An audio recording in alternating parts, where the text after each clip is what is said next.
Thank you very much, and welcome to my kitchen down here in South Glamorgan. I'm going to try and tell you a little bit about some findings that I and a few other people have made regarding multi-cut silage and some of the implications and some of the costings, and hopefully during the discussion we might raise a bit of interest in this particular way of harvesting grass. And I suppose I should just start by explaining the reason for the 4,000 litres of milk from Forage. And the background is that a number of years ago, I was in Holland, and we saw lots of farmers making high D value silage. And what came out of it was that the costings, the dairy costings for the Dutch were something like an average of about 8,600 litres of milk, and they were getting over 50% of that milk from their forage, from their silage, mainly because many of the cows are housed out in Holland. In the UK, I think at the time we were just producing, the average was about 8,000 litres, and we were getting something like less than 40% of our milk from forage, about 35% I think it was at the time. So they're obviously competitors of ours in a sense, and we probably have to look at how can we compete with these guys. And the big question, of course, is high D value silage, can it add any profit to the farm business? And that's what we'll look at tonight. So this slide now is really saying, well, why do we need this high D value silage? And there's four things I think any dairy business would want to try and do to try and reduce feed costs per litre. So that might be one objective, is to try and reduce the amount of money that's spent on concentrates or inputs into the farm that represent concentrates. That could be wet brewers grains, etc. But it may just be that you want to produce more milk per cow, and this way of producing high D value silage could help, and certainly has done on some farms, help to increase milk output. And depending on your milk contract, you may actually want to produce higher milk fat and protein percentages. And I think many of the milk contracts in Wales actually pay for production of fat and protein. So that's probably one area that you could benefit from in terms of high digestible fibre. Digestible fibre is a precursor for milk fat. So that's very often you see that improve with very digestible fibre. Rations, the milk fats improve, and obviously with high energy you get more protein as well. Better health and fertility. Now this is an interesting area where anecdotally we think that those farms that are feeding high quality silage are actually seeing some improvements in health and fertility. Difficult to define, as I say, it's anecdotal. There's not really any sound scientific data to back it up. But I can try and explain some of that maybe if anybody's got a question on that later on. So what can we achieve? What can you dairy farmers possibly do in a Welsh climate which is highly suited, I think, in the main, to producing lots of grass? And we think it's somewhere in the range of, well, no improvement to something like 4p a litre reduced production costs. So that 4p a litre may not be for everybody, but it may be for one or two. Certainly it looks as though there's some benefits to this system of cutting grass at a young stage. So I suppose the question is, well, what actually is this multi-cut silage? And my definition of it is probably slightly different to multi-cut. I'm looking at harvesting a very highly digestible grass, something in the region at 70 to 75% digestibility, and the nearer 75% digestibility you can get, for sure you're heading towards 11.5 to 12 ME silage. And I can say to you, I used to work for a feed company, I can tell you that that's as good as purchase concentrates in terms of energy at 12 ME. So you basically, what you can do at home if you wanted to try it out is to make your own concentrates.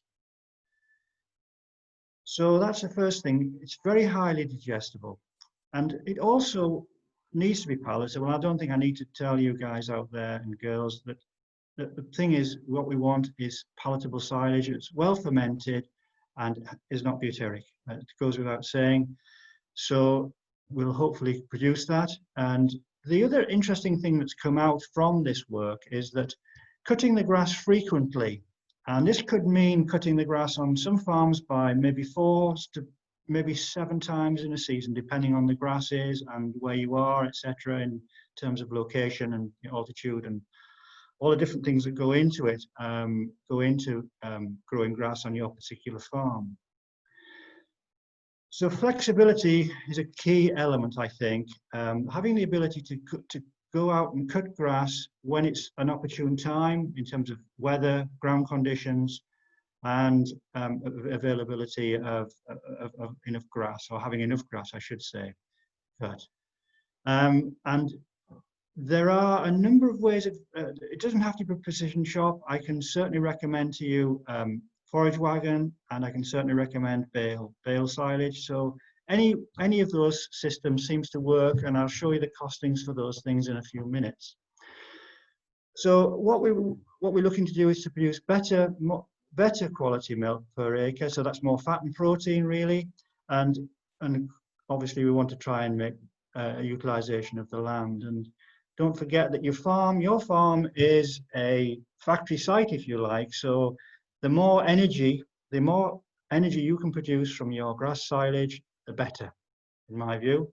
And the more often you cut the grass, you'll probably end up cutting maybe 25–30% more grass yield, going from a 3-cut system to a 5 or 6-cut system. And there are other benefits which we'll talk about later. But the main one, of course, is to increase farm profit. We want to increase our farm profitability. So the question is, can we do that? First of all, we need to answer that question fundamentally before we do any more, because as you can imagine, multi-cut silage can be more expensive and probably will be more expensive on the face of it. But when you dig deeper, and on the next slide, we're going to look at the relative costing, the relative cost of producing energy and protein. So the financial implications of that, if you like. So we know that grazed grass is the cheapest feed to produce in terms of cost per ton of dry matter and cost per megajoule, and believe it or not, cost per kilogram of protein as well. And followed by grass silage, and 120 pounds a ton is twice the cost of grazed grass. And interestingly, when you look at purchased concentrates, and I'm using figures which may or may not be actually accurate, but they have been bandied around the industry for a while. So I've put a standard dairy concentrate at 240 pounds a ton. That may not be quite right at the moment, but it's a reasonable figure.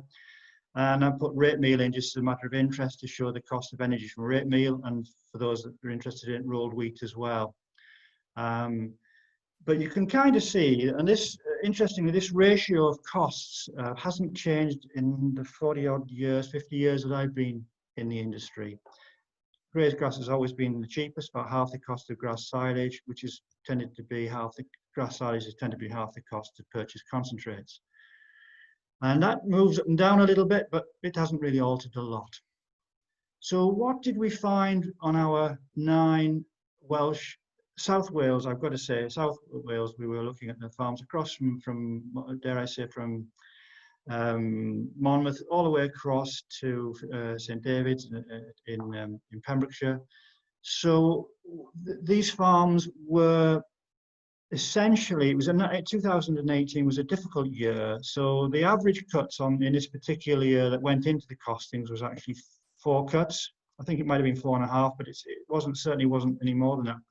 We lost production through June and July with the very dry, hot weather, which actually was interesting, was made up in September, August, September, October, and some beautiful silage made in October that year. So the costs there were, for that particular group of farms, was 107 pounds a ton of dry matter. Average ME was 11.2, and the cost per megajoule was 0.96. And I think that's the important element here, is the cost per megajoule. It's what it's all about, really. It's not about the cost of producing a a field of grass, it's the cost of every megajoule that you produce. So it looked quite reasonable on those costings. And these were some of the comments that came back from the farmers that were involved in this particular set of data.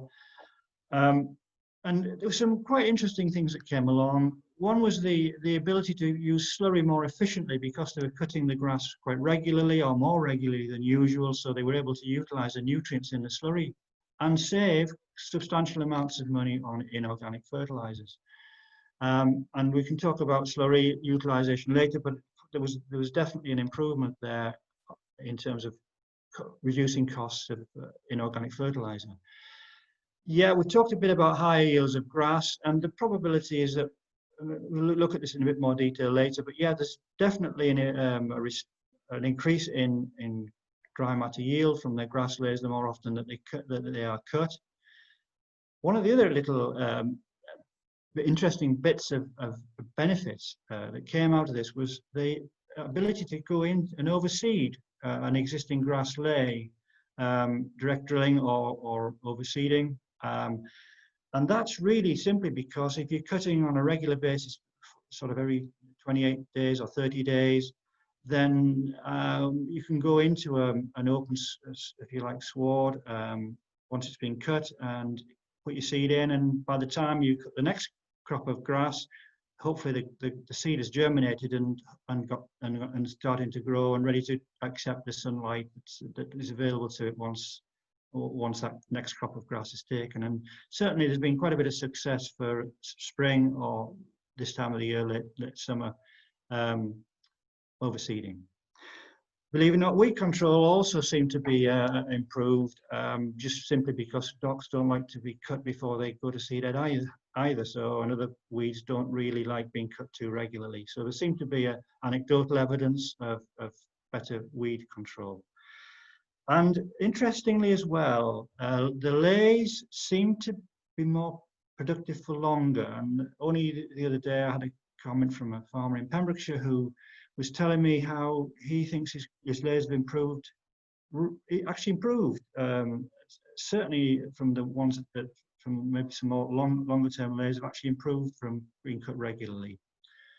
So there's a few benefits there. It isn't, there are some downsides, sadly, to this multi-cut system. And you can imagine that you'll need, if you're cutting more silage or making more silage, you'll need a more storage capacity, unfortunately. So that's maybe an extra cost you didn't envisage. There's probably going to be a higher labour requirement because of taking sheets on and off, etc. And there's a potential for, dare I say, more soil compaction. And there may be, and I put a question mark here because it does really need some more research work, but there probably is a bit more energy needed as well in terms of diesel, etc., to harvest the crops. But I say that without really knowing the facts, but it needs some more work, that's for sure.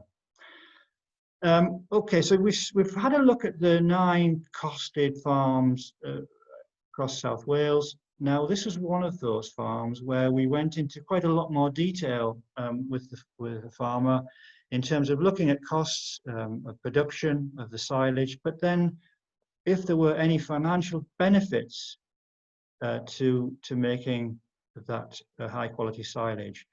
So this is a farm near Newport in Monmouthshire, right on the coast. We chose this farm probably because it's one of the more difficult farms to farm. It's bordered on 3 sides, one by the Bristol Channel and 2 other sides by Newport. So a lot of the fields are probably 5 or 6 miles away from the farm. And it's also a little bit difficult because some of the land is very low lying and heavy and wet. And some of the land is very dry. It's a relatively low rainfall area as well. So it has a number of challenges. So we thought if it would work here, then it's got a fair chance on many other farms, given the distance that the silage has to be hauled and the other sort of issues of location, etc. So we can see the clamp silage was 2018 cost £108, and in 2019 £106 per tonne of dry matter. So just over 0.9 of a penny per megajoule of energy. So that looked okay, that looks fine, you know, we're quite happy with that. Interestingly, a lot of the silage is made as big bale on this farm as well, again, because of some of the location issues and other issues that I could bore you with but won't. And this might be just a little indicator for one or two farms that maybe haven't got access to precision shop. There is a strong case for bale silage in this system, and I was one of the farms in the costings that made all their silage with bale silage and improved their animal performance significantly and saved quite a lot of money on concentrates. So I certainly wouldn't dismiss bale silage, and forage wagon as well it was included in those costings on the 9 farms. So here we go. We've got some benefits in terms of financial benefits to the new dairy farm, and the milk yield and fat and protein were largely unchanged over the 2 years of the trial. I think it was something like 300 litres when I looked at it a bit more closely. 300 litres of milk more was produced on the high D value silage. So feed efficiency was improved dramatically in actual fact. So we saved something like 666, or they saved something like 666 kilograms of concentrates, purchased concentrates per cow. So the milk from forage increased by about 1,400 litres per cow per annum. The big thing here for them was that their purchase feed costs were reduced by 1.5p a litre. And when I look back through the costings back to 2017, actually that was more. It actually is more than 2p. They'd reduced over the 3 or 4 years that they've been sort of getting into multi-cut silage, they've improved a little bit each year, but 2019 was a real breakthrough year for them. We even analysed the different ratios of silages, that's maize, grass, and whole crop, and there was definitely a significant improvement every time we put high D value plant silage into the cows. It made a huge difference to their performance and to the profit. So I think there's a strong case in financial terms for big bale silage. It won't, unfortunately, fit everybody's circumstances. And I've got to be honest about this. It needs quite a lot of planning, I think, before you embark on this. I wouldn't rush straight into it and say, this is the answer for me. You need to think about your farm. Every farm is different. Every situation is different. And what we've got to look at is, can you produce enough silage? When you're going for very high D value silage, the cows will probably eat 25 to 30% more forage dry matter if you get it right. So you've got to grow that. You've got to be able to grow that extra silage on the farm. So we need to look at things like animal numbers, available acres. What is your business objective? Is it to reduce costs or to increase output? The site class obviously is going to be important. You know, how much rainfall, what's the soil like? Is it free draining, etc. And altitude, all the things that make up the things that go towards the potential for producing grass on your farm. What's the infrastructure like? You know, can you get to the fields quite easily? And if you can't, do you have a contractor that can help you out? And I think I put harvesting technique, but really that probably means can you work with your contractor? Can you get the cooperation that you need with your contractor? And if you can't, and you may want to look at forage wagons, etc. So yeah, lots of things to think about on that one. But there's people in Farming Connect to help you with this, and I'm sure it can be sorted. Next slide, please. Yeah, so just a little bit about best practice, and I'm sure you're all doing this anyway. You want to check the soil regularly for lime, particularly. Lime is the cheapest fertilizer, and then obviously phosphate and potassium and magnesium, and even with trace minerals if you're interested in that sort of thing. It's always worth testing and getting an idea. Yeah, I grass lays up to it, and I would have to say that one of the lessons that's been learned from this work has been the importance of having good quality swards. Trying to do multi-cut silage, that's regular cropping every sort of 4 or 5 weeks. If you've got poor quality swards, it's difficult to get it to work, I'll be honest. So we need to think about reseeding, and we can talk about that one as well in questions. We talked about slurry use and its timing. Yeah, there's an obvious benefit to that, and obviously fertilizer. You know, when you have to top up with a little bit of inorganic, the sooner it goes on after you've taken the machinery out of the field, the better.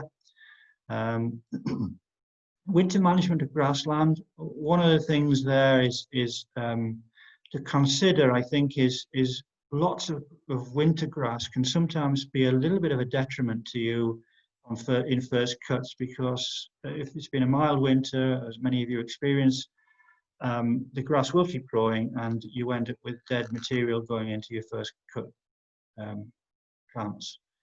So I suppose you've got the option of sheep in the winter, possibly. One of the farms, I think it was New Dairy, they actually harvested some silage this year on March the 31st because they'd got so much grass, winter growth, and a little bit from the back end of last year. And the weather was fantastic, so they took the opportunity. Again, this flexibility comes into it all the time, is having that flexibility to go and make silage when the conditions are right. So harvesting our grass, yes, you can do it. You might have time to do a nitrogen test, a digestibility, or on dry matter on your grass pre-cutting. One of the things that I've learned from this is that because the crops tend to be a lot lighter, and if you can get the weather in your favor, wilting becomes much less of a problem. And once you get the dry matter over 30%, the drier the silage is, potentially the less risk of high nitrogen levels in the grass, and dare I say, even a little bit of slurry contamination become a little bit less of a problem. So that ability to be able to dry the grass quickly, and I suppose the target dry matter is somewhere between 30 and maybe 35, possibly a bit higher dry matter. The danger is getting too dry, and the Dutch tend to get it too dry, but they've got small clamps. But in a big clamp, you're going to get lots of aerobic spoilage, and we tend to have bigger clamps here. So maybe that 30 to 35% dry matter might be an optimum level. Yeah, you want to be able to work out how much silage you've made, and if it's your own harvesting equipment, you can count the trailers, and even if it's a contractor, then it's the same as. Clamp management, well, I think most of us are pretty familiar with keeping the air out, getting it sealed as quickly as possible, and that side. Nothing is different with multi-cut to ordinary 2 or 3 cuts of silage. Additive choice, I won't say too much about that. There's lots and lots of great additives on the market now, but what I would just be wary of, if you are going for higher dry matters, you just need to be wary of aerobic spoilage, and maybe look for an additive that's potentially going to produce something like propionic acid, or these salts, the salt additives as well, which will reduce bacterial activity. So there's a little bit of perhaps something to consider there about your silage additive. But I'd have a word with your supplier and see what they've got to say. Next slide. Yeah. So well, when we've made this grass, it's really useful to get it analysed, and I know most farmers do that anyway. It's useful also to measure the clamp and see what you've got in terms of kilograms of dry matter. And it is important because the cows, they eat dry matter. What actually feeds them, the nutrients, is the dry matter in the grass silage. So it's important to know what we've got, and have we got enough for the winter? And again, I go back to this point about these cows eating very high large amounts of high dry matter, of high D value silage. And I can tell you that some of these cows, some of the larger cows, will eat up to 15 or 16 kilograms of this sort of silage on a daily basis, and probably some some of the bigger, higher yielding cows, maybe more than that, if the silage is good enough. So you can see that you do need to be able to produce these high yields. And I've just put there, you are producing energy, so it's a yield of megajoules per acre or per hectare, and to some extent the protein as well. The protein comes as a bonus in a way, but it has a value. So you'll often find that the protein levels tend to be a bit higher with this multi-cut silage. So when we were doing the costings, and you may want to do your own, and some of you may already be doing some work on this, is we need some of the things that we have to consider when we were working out the cost per tonne of dry matter and the cost per megajoule, was the establishment costs, the reseeding costs, if you like. So that was obviously looking at the cost of seed, fertilizer, sprays, ploughing, and all those other things that go into reseeding. And again, I just take you back to the overseeding, cheaper to do than a full reseed. So definitely a consideration. And we also need, obviously, to consider the production costs of that silage, so the fertilizer, how fertilizing the fields, spraying, if you do need to spray, harvesting costs, and how much does it cost to put it in the clamp, and you know, you need to put perhaps a depreciation figure on your clamps as well if you're building certainly if you're building new clamps to take this extra silage. And don't forget, we need to think about that field. Potentially, it could be rented out. So with these costings, I put a rent equivalent figure of about £125 per acre as a figure just to cover that. So those were the sort of things that you need to consider when you're doing costings. It's also useful, and many of you are probably already doing dairy costings, margin of a purchase feed, to consider, you know, we made this silage, is it actually going to be any financial benefit to the farm? So you really need to do a few costings to work it all out. So look at milk outputs, this milk from forage figure is a good indicator, and I think at the very beginning I said 4,000 litres could be a target. I know there's some of the spring grazing herds would be achieving that already. Not quite so many all year round calving or autumn calving herds achieving 4,000 litres of milk from forage per acre, per cow, I'm sorry. So the concentrate cost per litre then start to become important, and I think we mentioned that the new dairy farm, they reduced their cost of concentrates by £0.015, and you know, that's the sort of information that you find quite useful. You've got to be careful because there is a little bit of extra silage often as well that goes in to replace the concentrates. The cows need to get the energy from somewhere, so there's a little bit of additional costs. So you probably really should look at costing your grass silage per litre as well. It can be done. King's here, for example, can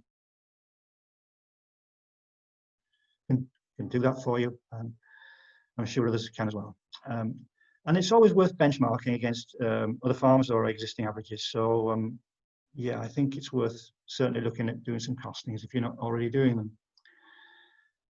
This is a complicated slide, and I just really put it in here in a way. It's a 5-cut. It's a typical Dutch system, this one. So it's about a 5-cut system, and where you can, if you wanted to, just look to see the yield of dry matter, they talk about 1.4 tonnes per acre of silage from first cut down to 0.6 of a tonne later on. What I found was it was a little bit more even than that, in actual fact, on some of the farms that we did the costings with. We were probably 1.2 tonnes maybe, rather than 1.4 to start with, but nearer a tonne on the last or the later cuts. So a little bit even, but you can probably see the amount of slurry that's being used. They do use their slurry very efficiently, and I think there's maybe something to be learned from that. So just a bit of a guide, and they're talking there about 12.5 tonnes of dry matter, of silage dry matter per hectare. So it's about 5 tonnes to an acre, and I'll show you later that we've certainly can achieve that in parts of Wales without much of a problem. Next slide, please. So then, this is it. This was some work done by Volach in Pembrokeshire, on a farm in Pembrokeshire, where there's a four-year, the fourth year of a lay, and they basically just split it in half and took and recorded the yield from a 5-cut system versus a 3-cut system, and they came up with this figure of 7,500 megajoules per acre, which if you like equate to about 1,400 litres more milk per acre. And that looks quite nice in terms of increased income. And on the next slide, I think it'll probably show the yield, which is the bit I'm kind of interested in. So they got something like a 20% increase in dry matter yield from the 5-cut system on this particular farm. So they got 6 tons of dry matter. Remember, this was the 4th year of a lay, so it wasn't like in its first year. 11.5 ME. So 69,000 megajoules of energy was produced from 1 acre. And on the 3-cut system, they got 5 tons of dry matter at 11 ME. So quite a significant difference in energy produced on that one particular field. And they've tried to put it into money. So they come up with this figure of £673 more milk per acre, which is worth having. Okay, any more?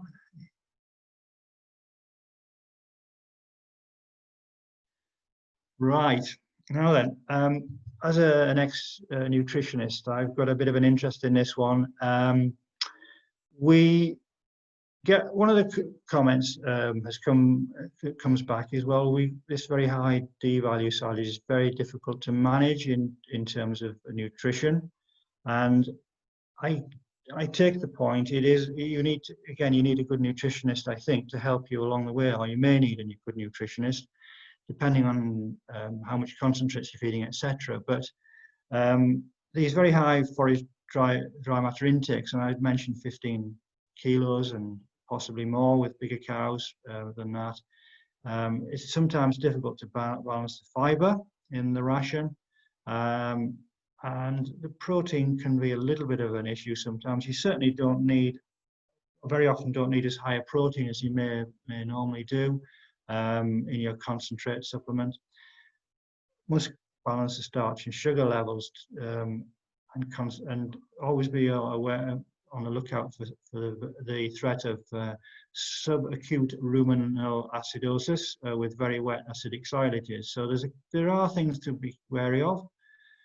But if you have got enough very high quality silage to really challenge the cows, just see what they'll produce and you might get a pleasant surprise.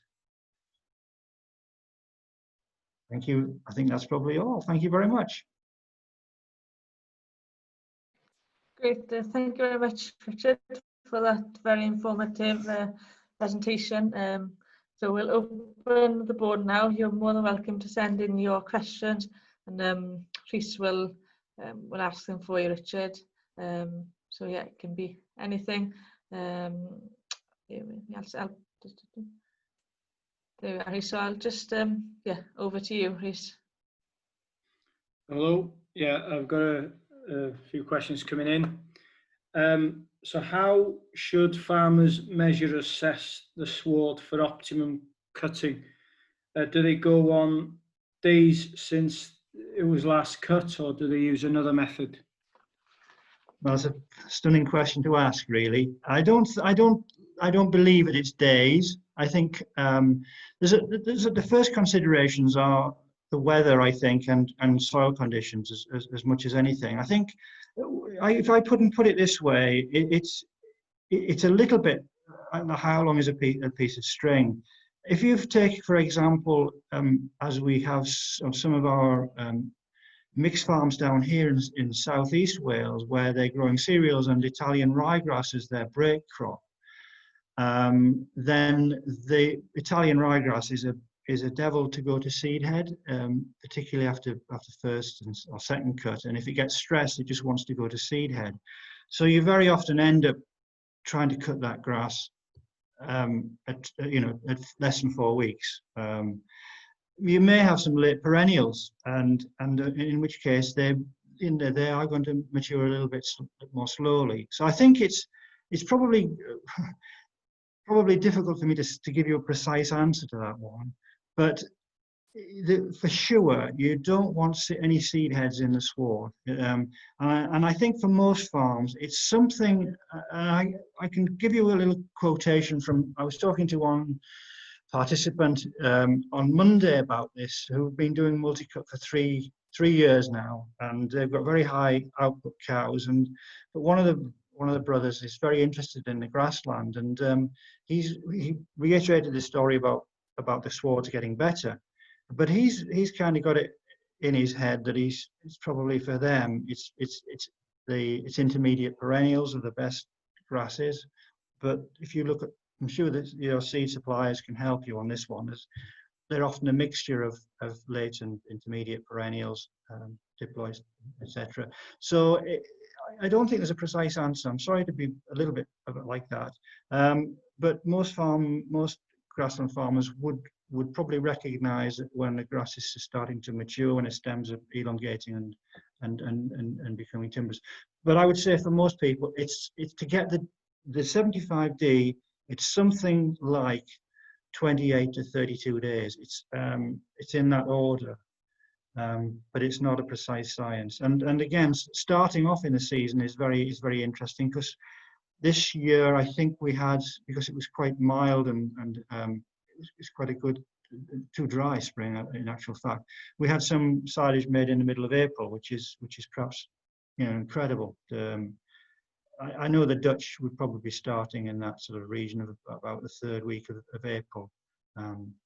So probably if you're unsure, take advice from your seed suppliers. I would suggest. Okay. Well, thanks, Richard. And it's very similar. There's two more questions which you've sort of answered. What sort of grass leys should we should be using? And the other question, which is similar, is as an autumn carver, should multi-cut silage swards, well, our multi-cut silage swards be more similar to a high sugar grazing sward or an Italian tetraploid type sward? Yeah, question. Tremendous questions, really. Right, let me try the autumn calving herd, because I've got some experience of this, and I think it's I think the situation is with that one that you probably, the swards want to be similar, and because obviously the benefit to autumn calving is that cows can get high quality silage in the winter, and then they can get some good grazing then in the spring. And I think there's nothing wrong. I'm not an expert on seed by any manner or means, but a good old-fashioned cut and graze type of lay is probably the most suitable in that situation. I'm not a great fan of Italians, if I'm honest with you. If it's an all-grass farm, I don't know that Italians are, and somebody might prove me wrong, I'm sure, but don't necessarily see that Italians have a place on those or in that situation. They certainly have a place in an arable rotation as a break crop for disease in wheat, etc. But I'm not sure about on all grass farm. I prefer if you like a standard lay, and again the seed houses have got some tremendous new varieties available, or newish varieties available. The improvement in these grasses has been phenomenal in the last 20 odd years. So yeah, I think I'd take advice, because every farm is different, situations are different across the country, and it'd be wrong of me to try and tell you what's right and what's wrong. I just feel a bit as though I might, if I was sat down with you on your own individual farm, I may well give you a straight answer, but I don't think I can do that in this medium. Okay, thank you, Richard. And then this is another question that's come in, an interesting one.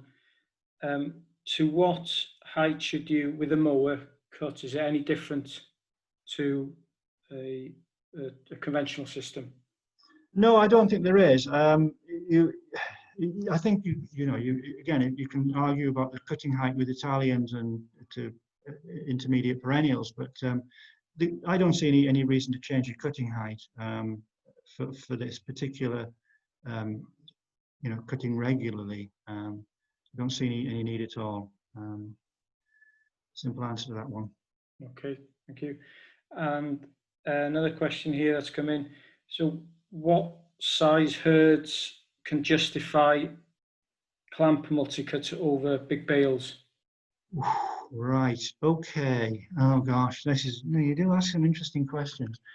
I don't know that. Again, I don't know whether I've got a straightforward answer to that. I do I do know. You know, the situation is with bales that one of the guys in the costings group that we looked at, the 9 across South Wales, they had 110 cows in their herd. So I don't know where that sits, but I suppose that's an average size herd now, maybe a bit large for some areas.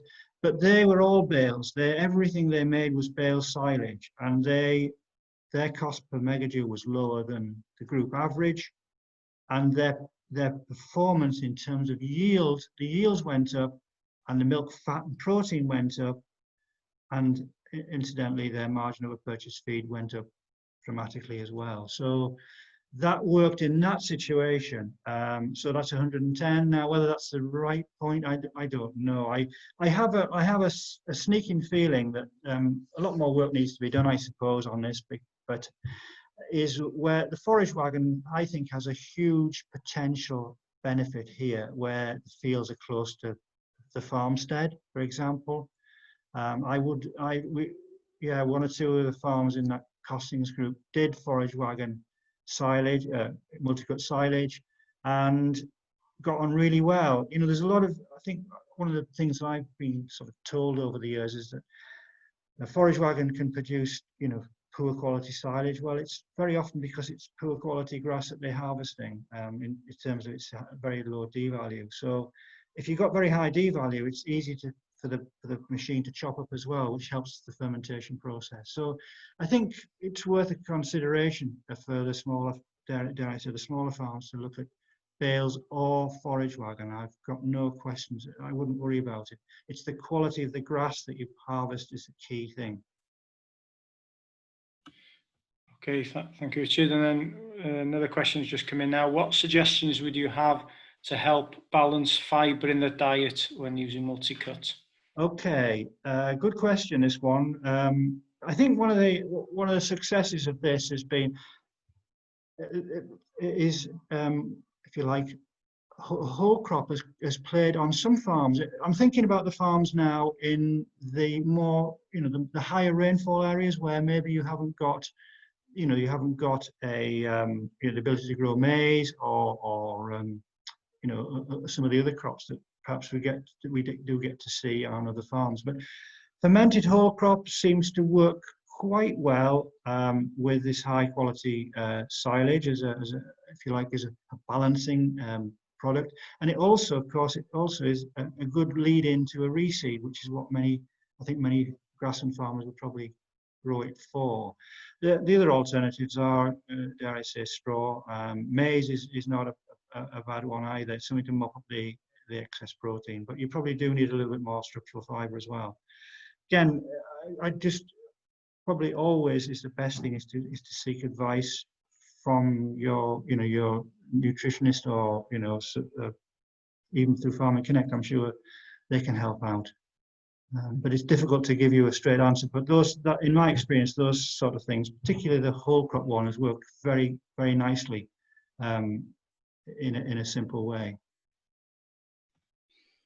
Okay, I think that you must have in your presentation, and you must have covered a lot there, Richard, because that's the end of the questions that I've been sent.